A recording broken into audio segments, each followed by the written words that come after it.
गुण भरे एक गुण नाही। अमृत छाड़ बिख बिख खाई माया मोह परम पै भूले। सुत दारा स्यों प्रीत एक उत्तम पंथ सुनियो गुर संगत तेहे मिलंत जम त्रास मिटाई।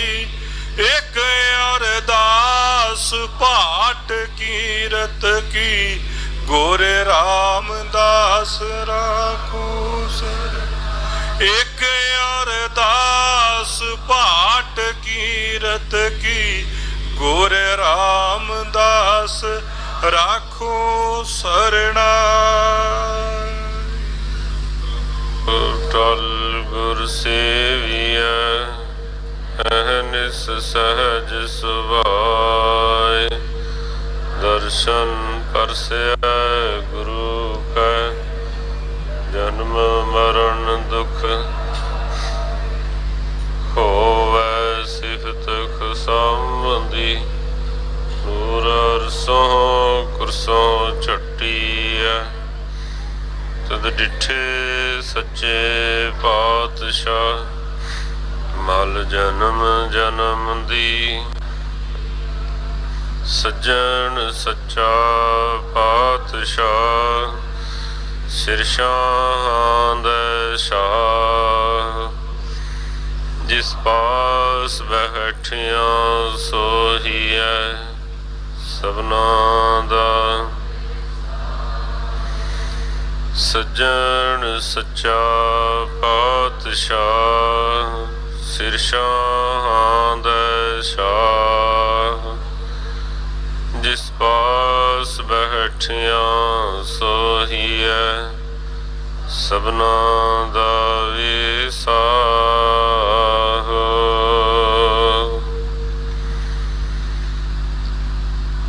सतनाम श्री वाहिगुरु साहिब जी।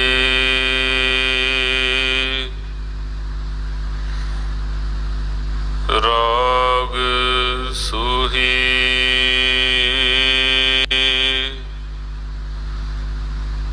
शंत महला पहला।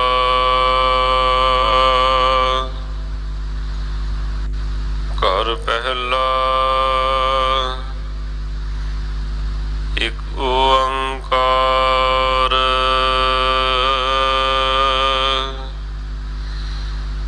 सतगुर प्रसाद।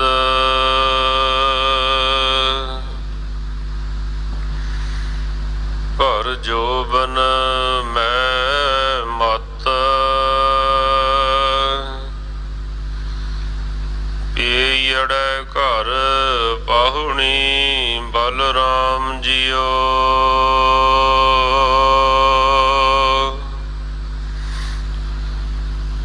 मैली अवगण चित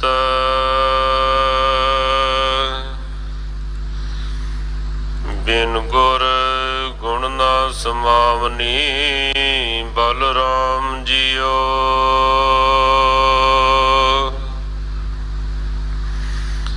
पर जोबन मैं मत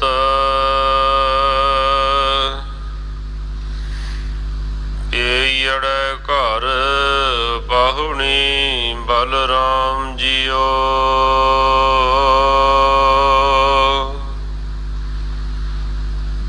मैली अवगण चित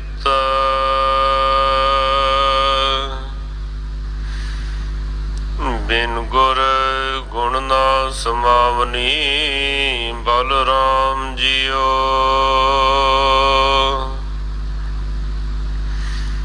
गुण सार न जानी भरम भुलानी।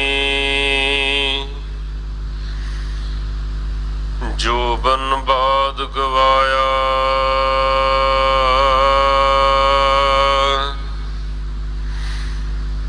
वर घर द्वार दर्शन नहीं जाता।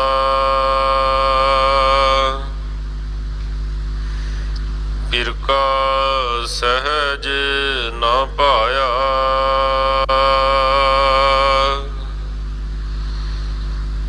सतगुर पूछ न मार्ग चाली। सूती रैन विहाणी।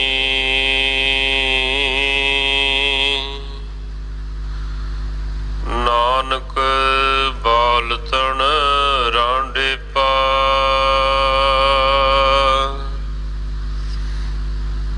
बिन पिर धन कुमलाणी।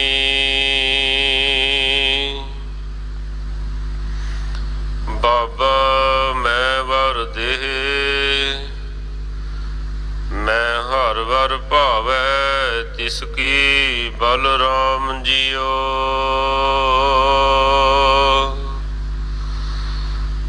रब रहया जुग चार त्रिभवन बाणी जिसकी बलराम जियो। त्रिभवन कंत रवै सोहागण।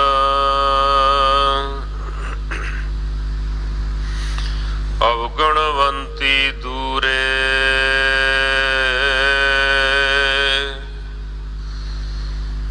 जैसी आसा तैसी मनसा। पूर रहया भरपूरे। हर की नार सो सर्ब सुहागण। रांड न मैलै विसे।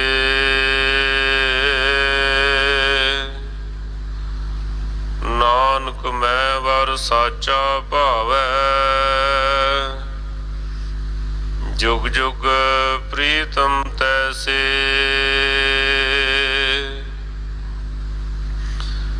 बाबा लगन गणाए। हम भी वन्या साहुरै बलराम जियो। साहा हुक्म रजाए सो ना टलै। जो प्रभ करे बलराम जियो। किरत पाया करतै कर पाया। मेट न सकै कोई।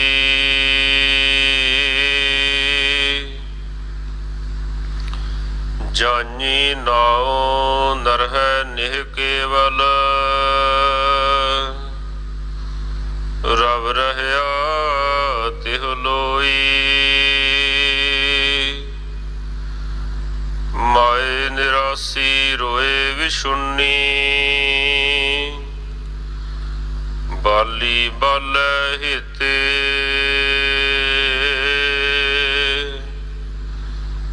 नानक साच शब्द सुख महली। गुर चरणी प्रभ चेते। बाबुल दितड़ी दूर। ना आवे घर बेइयै बलराम जियो। रहसी वेख दूर पिर रावी। घर सोहियै बलराम जियो। साचे पिर लोड़ी प्रीतम जोड़ी। मत पूरी प्रधाने।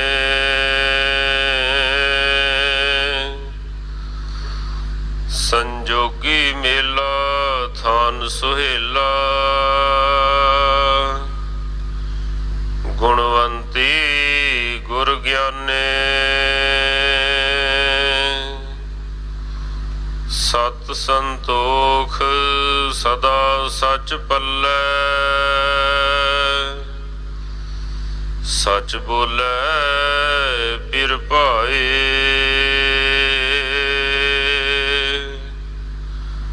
ਨਾਨਕ ਵਿਛੁੜ ਨਾ ਦੁਖ ਪਾਏ।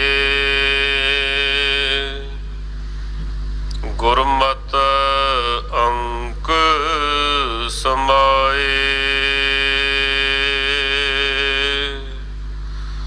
ਸਤ ਸੰਤੋਖ ਸਦਾ ਸਚ ਪੱਲੇ। ਸਚ ਬੋਲੇ ਪਿਰ ਭਾਏ।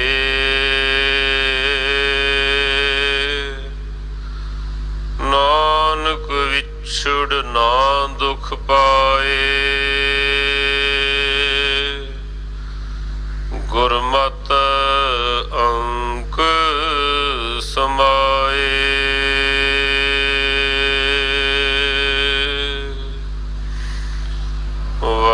ਵਾਹਿਗੁਰੂ ਜੀ ਕਾ ਖਾਲਸਾ, ਵਾਹਿਗੁਰੂ ਜੀ ਕੀ ਫਤਿਹ।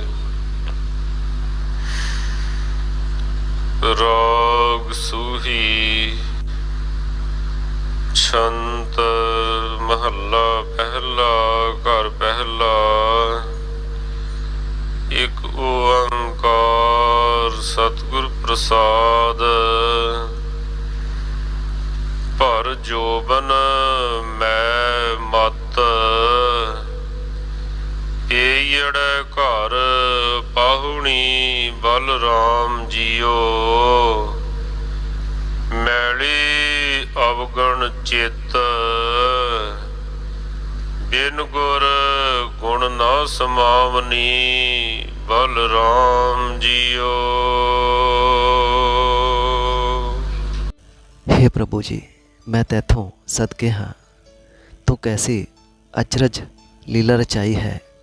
जीव इस्त्री तेरी रची माया के प्रभाव हेठ जवानी के समय इउं मस्त है जिवें शराब पी के मदहोश है। ये भी नहीं समझती कि इस पेके घर विच, इस जगत विच ਉਹ एक ਪ੍ਰਾਹੁਣੀ ही है। विकारां दी कमाई नाल चित्त विच ਉਹ मैली रहंदी है। गुरु की शरण नहीं आउंदी ते गुरु की शरण पैण तो बिना हिरदे विच गुण टिक नहीं सकते। माया की भटकना विच पै के जीव इस्त्री ने प्रभु के गुणों की कीमत ना समझी। कुराए पई रही ते जवानी का समा व्यर्थ गवा लिया। ना उसने खसम प्रभु नाल सांझ पाई, ना उसके दर, ना उसके घर ते ना ही उसके दर्शन की कदर पछाणी। भटकना विच ही रह के जीव इस्त्री नूं प्रभु पति का सुभाव भी पसंद ना आया। माया के मोह विच सुती हुई जीव इस्त्री की जिंदगी दी सारी रात बीत गई। सतगुरु की सिक्ख्या लैके जीवन के ठीक रस्ते उत्ते कदे भी ना तुरी। हे नानक, अजिही जीव इस्त्री ने तां बाल उमरे ही रंडेपा सहेड़ लिया ते प्रभु पति दे मिलाप तो बिना उसका हिरदा कमल कुमलाया ही रहा। हे प्यारे सतगुरु, मैनू खसम प्रभु मिला, मेहर कर। मैनू ओह प्रभु पति प्यारा लगे, मैं उस तो सदके जावां जो सदा ही हर थां व्यापक है।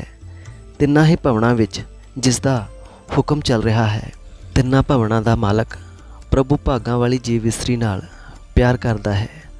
पर जिसने औगण ही औगण सहेड़े ਉਹ ਉਸ ਦੇ ਚਰਨਾਂ ਤੋਂ ਵਿਛੜੀ ਰਹਿੰਦੀ ਹੈ।